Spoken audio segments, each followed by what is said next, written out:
now is government extending 5p VAT charges to smaller shops in England.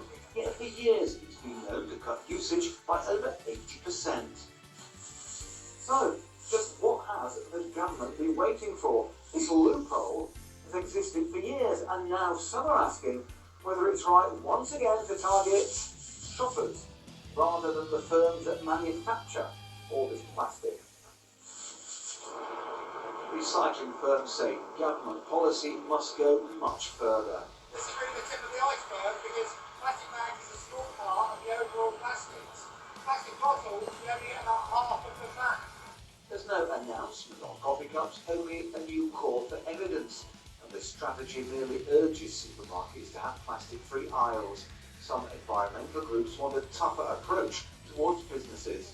Colossal amounts of plastic are being produced. So we need to go back to the manufacturers and producers of this material, make them come up with more environmentally friendly alternatives. There's growing anger about the sheer scale of this mess. If the government's new strategy fails, it will let down far more than the people it represents. Chris Choi, News at 10.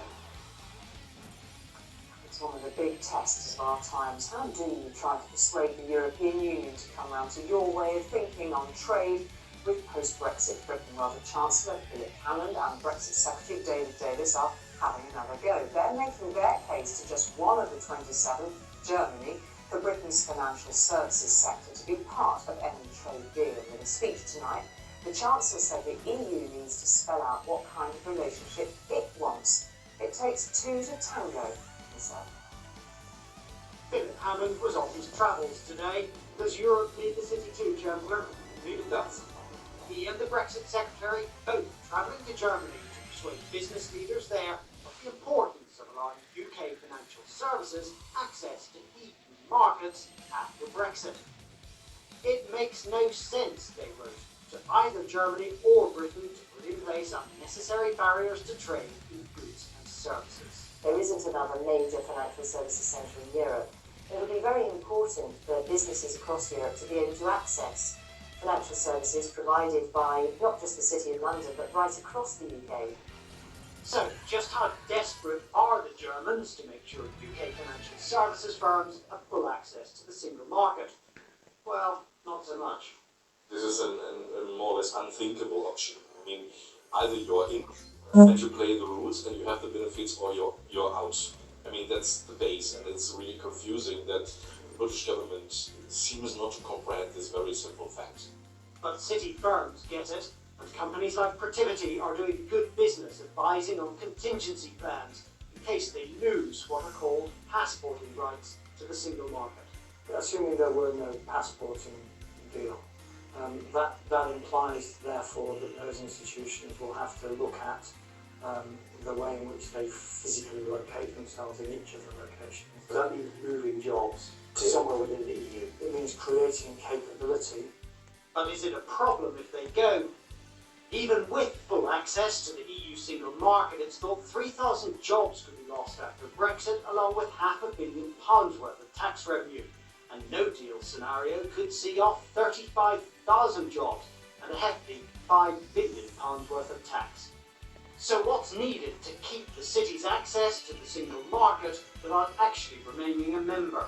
It's unambitious, it's unprecedented, and it would have to be underpinned by some very intense regulatory alignment and cooperation, because the EU's point of view at the moment is that unless you are automatically applying EU laws in the internal market, in the single market, you don't get the automatic right to operate in the EU without having a license. And the government has pretty much ruled that out. So now they have to persuade the EU that their businesses need access to British financial services. Carl Dillon, News at 10. Hello, you're Editor James Mates, joins us now from Berlin. Evening to you, James. David Davis warned the Germans last year against putting politics above prosperity. Are they in any more of a mood now to listen to him, do you think? Well, before the Brexit referendum, those on the Brexit side of the debate had said that Germany would be the keenest on giving Britain a good deal because they wanted to keep selling us their cars. So there's some irony now in the fact they are turning out to be the most adamant, that there will be no cherry picking, as they put it, and no going over the heads of the Commission in Brussels to try and woo in individual governments in the way that Philip Hammond today and David Davis tomorrow appear to be trying to do. So it is a pretty tough sell here for both those men. Philip Hammond said, look, Europe must tell us what it wants from a future relationship.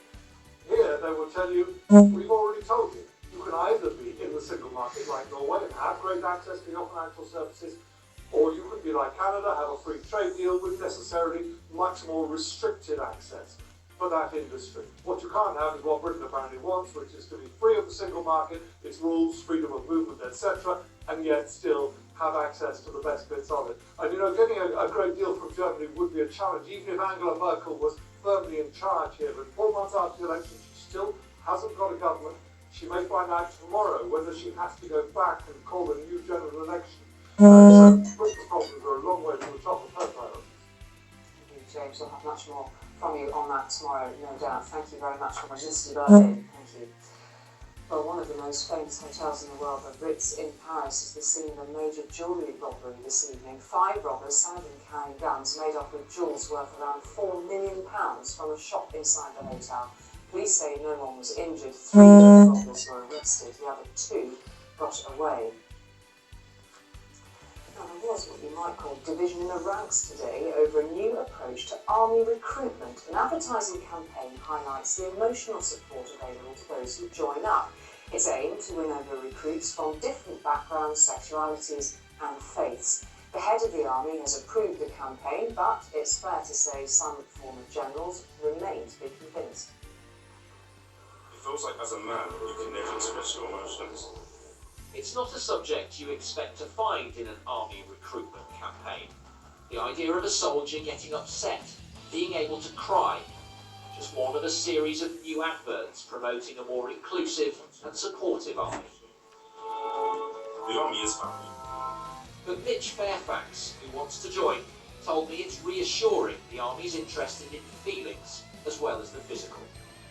You get your mental state right, then you can put yourself through anything and get through anything. So if you're there and you're with people that are around you that are supporting you and that you feel that you're comfortable with, then you're going to do 100 times better, aren't you? Previous army adverts have presented a much tougher image of life as a soldier. The army embraces the fact that you can come from a different faith. The new ones are designed to attract a much more diverse range of applicants. Last year, the army was 30% short of its recruitment target. Its traditional base, white men under 25, has reduced by a quarter in 10 years. Currently, just 10% of UK regular forces are women. 7.5% come from black, Asian and ethnic minorities. This former senior soldier worries about sending a message that makes the army seem soft. I don't think we should, we should underplay the fact that we need to communicate with people differently today. But I don't think either we should lose sight of the fact that we are looking for tough people who can operate and enjoy operating in the environment we're talking about. But an army source said these new adverts are just an extension of a campaign promoting belonging that began last year, which has already attracted 120,000 new applicants. Ben Chapman, News at 10, Wolverhampton. Finally, from France, the country famous for romance, a plea from some of its leading women. Don't like flirting, however clumsy, together with it.